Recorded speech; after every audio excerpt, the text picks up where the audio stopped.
I is equal to आई। जहां infrastructure नहीं है वहां इंडस्ट्री नहीं हो सकती।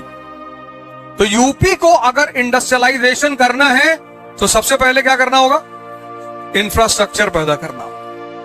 यही सब तो तुम्हें सीखना है। तुमने पढ़ाई को इतना उल्टा ले लिया, और तुमने लिया नहीं, तुम्हें दिया गया। तुमने पढ़ाई को इतना उल्टा, बोझ, भार, मुसीबत। कल एक कंसर्ट था दिल्ली में विवेक बिंद्रा जी का, उसमें करीब 30,000 लोग आए थे, 30,000। वो हमको भी उन्होंने बुलाया कि यार आ जाओ। हमने कहा आ जाएंगे। 30,000। तो मेरे साथ एक छोटा सा बच्चा था, मेरे दोस्त, उनका बेटा है। तो जब उस अंदर एंटर किया तो वो डर गया एकदम से, बोला इतने सारे लोग। मैंने कहा हाँ तो 30,000।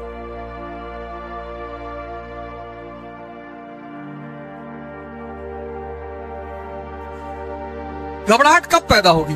जब तुम्हारे पास कुछ बोलने को नहीं है। शिक्षा, तुम एजुकेशन को तुमने मारा, इतना उल्टा पुल्टा कर लिया। ये रटने की चीज है, ये समझने की चीज है।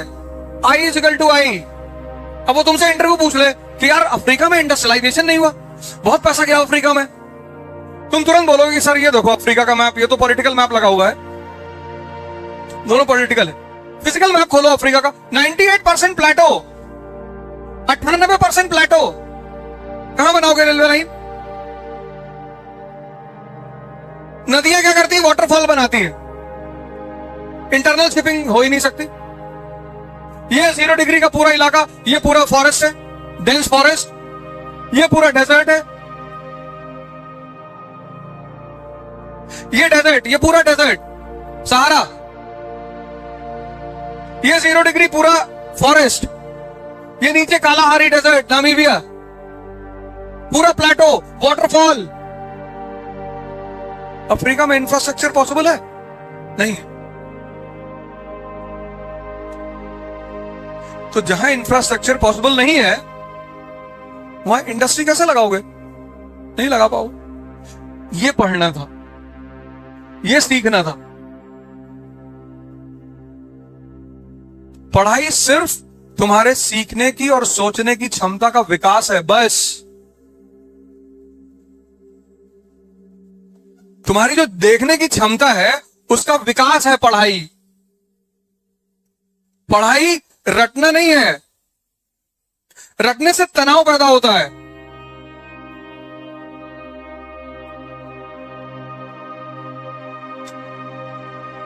अभी मेंस में क्वेश्चन आया था, आईएएस के मेंस में, देखा होगा तुम लोगों ने।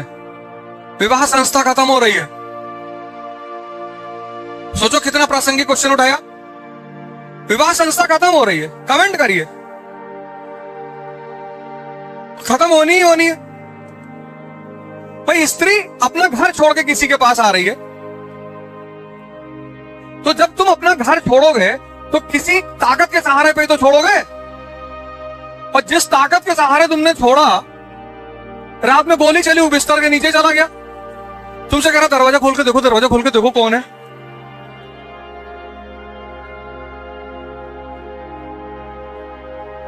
विवाह संस्था कोलैप्स नहीं करेगी।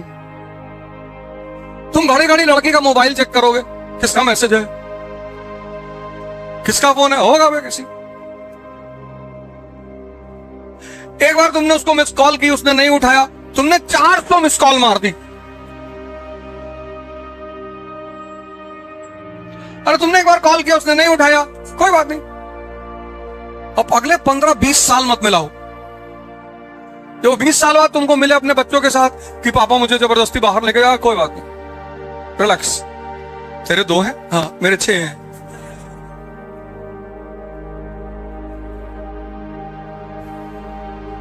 भाई पार्वती जी से कोई शंकर जी को छुड़वा ले, ताकत है, शक्ति ही तो है। जहर पी गए, या आज का लड़का एक गिलास दूध पी जाए डायरिया हो गया, कह रहे जी वो दूध हजम नहीं होता, तो काहे जिंदा हो।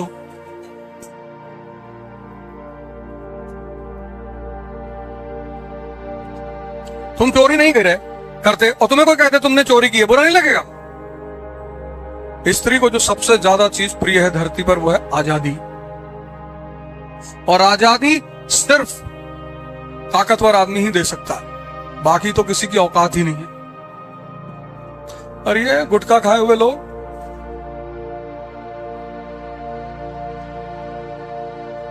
बादाम का साबुन लगा रहे, बादाम का शैम्पू लगा रहे, बादाम का तेल लगा रहे, खा रहे हैं गुटखा। फिर आके मुझसे कह रहे हैं सर बहुत बहुत डिप्रेशन हो गया है। जब तुम्हारे शरीर में ताकत ही नहीं है तो डिप्रेशन नहीं होगा। अभी करीब 7-8 दिन पहले मैं वहां पे था सक्तेशगढ़ महाराज जी के आश्रम में मिर्जापुर। तो रात में खाना बहुत जबरदस्त बन गया, बाटी चोखा पनीर खीर उर बन गई और दबा दिए सब। अब ये हुआ कि यार इसको हजम करना है, तो एक लड़का है आशुतोष यादव, बॉडी वॉडी बनाया है, तो मैंने उससे कहा आशुतोष, बोला हाँ भैया।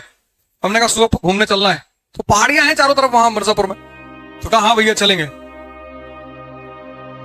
तो सुबह 5 बजे निकले, तो हमने पूछा जंगली जानवर है इसमें? कहा हाँ भालू आलू है। तो हमने कहा 2 डंडा लाठी निकालो बढ़िया शानदार सी। 3-4 किलोमीटर तक तो कुछ नहीं बोला। जब करीब 8 किलोमीटर हम लोग क्रॉस हो गए तो हमसे पूछा कहां जा रहे हैं? हमने कहा यहां से 10 किलोमीटर एक जगह है राजगढ़, जहां महाराज जी का आश्रम है, वहां से 10 किलोमीटर एक जगह है राजगढ़। हमने कहा वहां चलेंगे, सुबह सुबह चाय पिया जाएगा। हाँ राजगढ़? अबे मैंने कहा 10 ही किलोमीटर तो है। अरे कहा मुझे फ्रैक्चर है, यहाँ बहुत दर्द हो रहा है।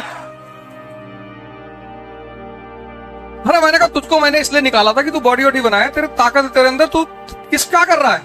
अरे नहीं भैया यहाँ थोड़ा सा फ्रैक्चर।